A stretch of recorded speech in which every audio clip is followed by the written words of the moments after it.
A man arrested for double murder on a Sunday morning became Super Bowl MVP exactly 362 days later. How does someone go from handcuffs to the confetti stage in under a year? And what does it say about the justice system, the NFL that put him back on the fields, and the man himself who made that walk? If there's something in your life that you know need changing, make sure you change it before God changes it. Because when God changes it, you may not like the way it comes out.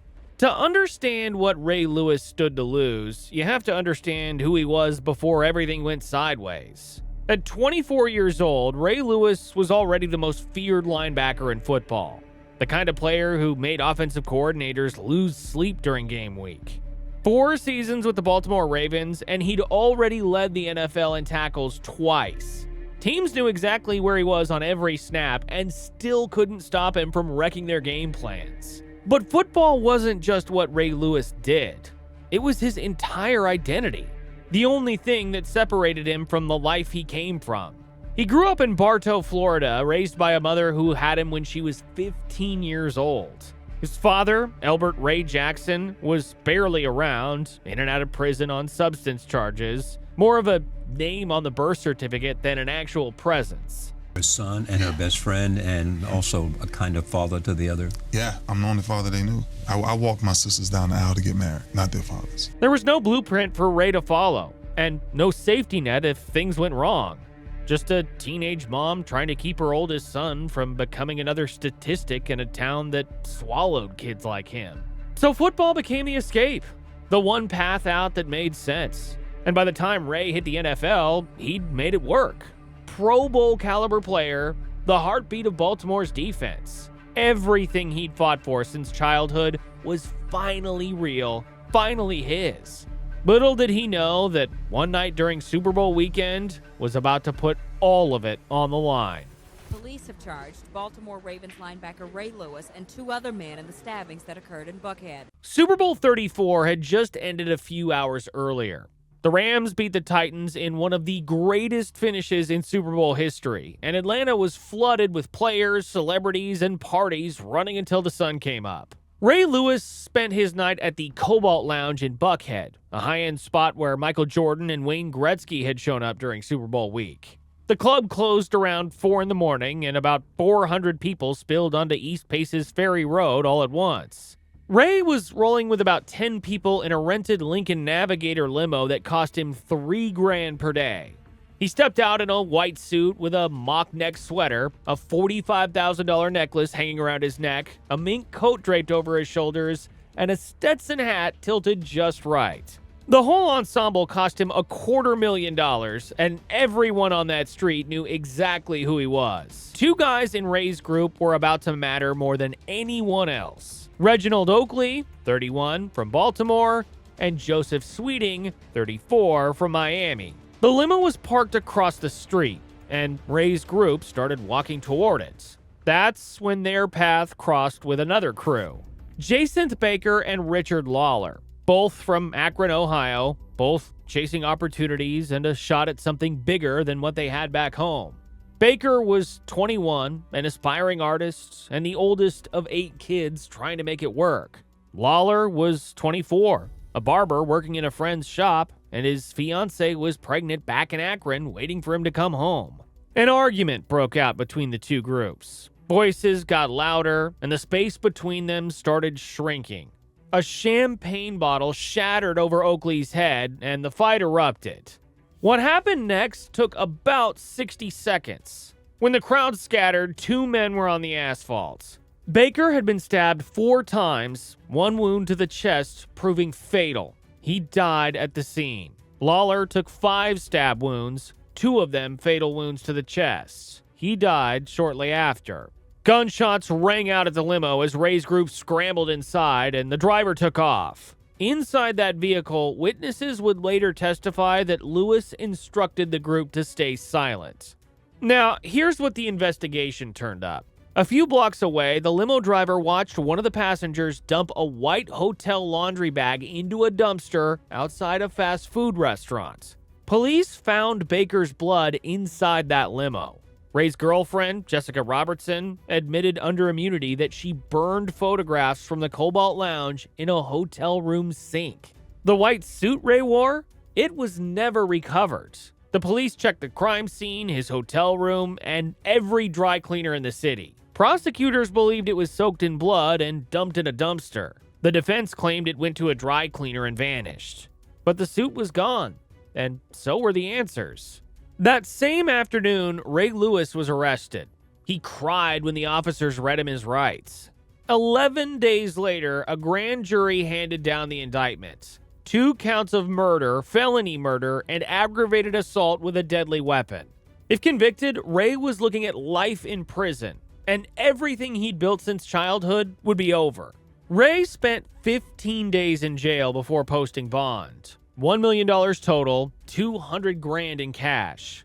Joseph Sweeting and Reginald Oakley turned themselves in days later, facing the same charges and the same stakes. The prosecution had everything they needed.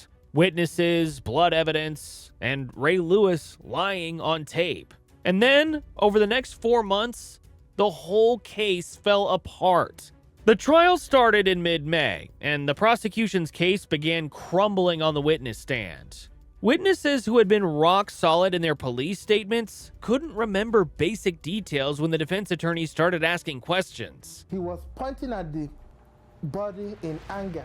3 months after that night, the cab driver cannot identify the man at the crime scene. Most of them were drunk during the fight, and their memories were hazy. Chester Anderson, the only witness who claimed he saw Ray kicking a man on the ground, was a con artist sitting in jail on fraud charges. Jeff Gwen, a rap performer from Akron, said he saw Ray tussle with Lawler, but couldn't say he actually saw him hit anyone. Not a single witness could definitively place Ray Lewis with a weapon in his hands. The prosecution's star witness was supposed to be Dwayne Fassett, the limo driver who had a front row seat to everything. But his testimony turned into a disaster. Memory lapses and contradictions between what he told the police and what he said on the stand. He admitted to having hearing loss, which raised questions about how much he actually heard that night. In his initial police statement, he said he saw Ray, Sweeting, and Oakley all fighting the victims. On the stand, he walked that back and said he saw Ray raise his arm, but didn't actually see him hit anyone.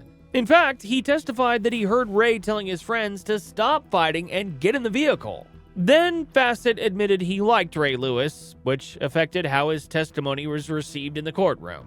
The defense hammered one single point over and over until it stuck. The champagne bottle smashed over Oakley's head. Under Georgia law, that bottle constituted deadly force, which meant everything that happened after that moment could be argued as self-defense. And here's when the dominoes started falling. On June 5th, just over 4 months after the 2 men were killed, the deal came down. All murder and aggravated assault charges against Ray Lewis were dropped. Gone. He pleaded guilty to 1 misdemeanor charge of obstruction of justice based entirely on the false statements he gave to police the morning of his arrest. I said, no, I do not know everybody's names in the limo. That's what I was found guilty of.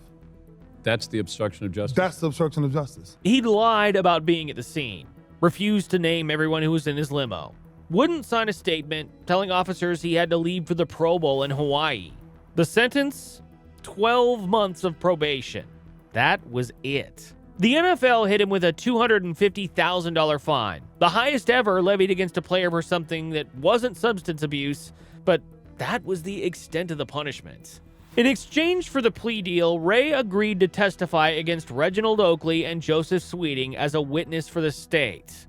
1 week later, the jury came back after 5 hours of deliberation. Not guilty on all charges.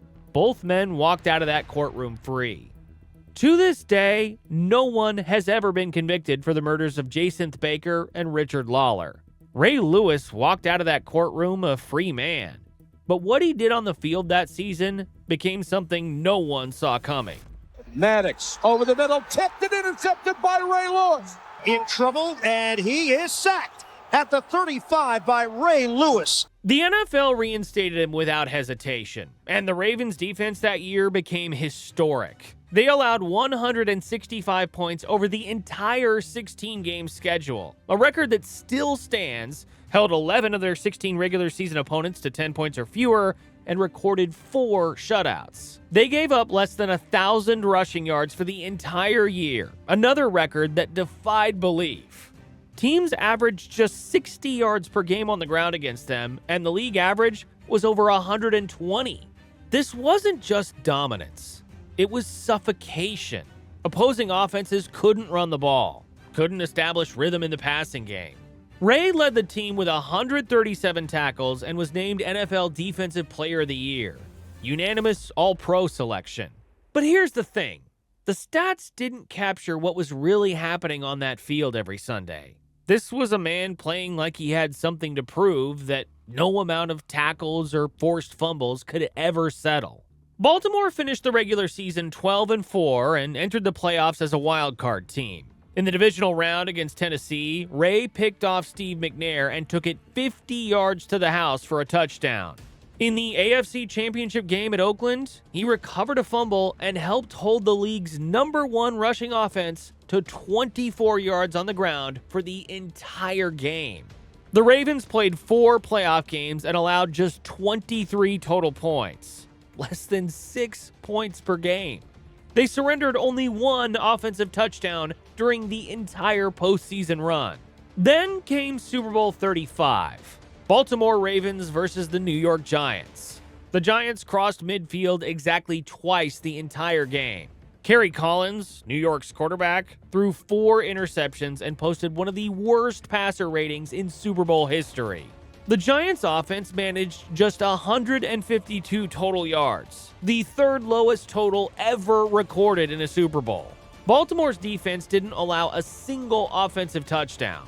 The Giants' only score came on a kickoff return, and even that got answered 18 seconds later when Baltimore ran one back the other way. Final score, Ravens 34, Giants 7.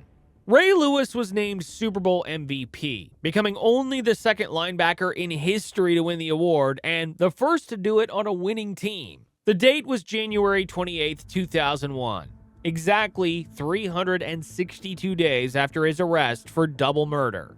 So what does that tell you? He returned to the fields, and public support remained. Ray Lewis went on to play 17 seasons in the NFL, won 2 Super Bowl championships, and earned Hall of Fame induction on the first ballot. A statue was erected outside M&T Bank Stadium in Baltimore. By every measure that the league cares about, he became one of the greatest defensive players to ever do it. But still, the white suit was never found. The photographs Jessica Robertson burned in that hotel sink were gone forever. The blood inside the limo was real, documented, and undeniable.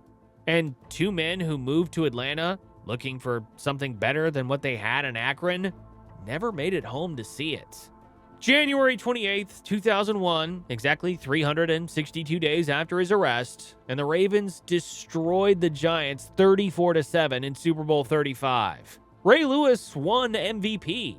The trophy exists, but the families have no conviction. And the question isn't whether the NFL knew who Ray Lewis was that night, but how long everyone agreed to look the other way. If this story hit differently, hit that like button. And let me know in the comments what player story you want next. Subscribe, because you won't want to miss our next video.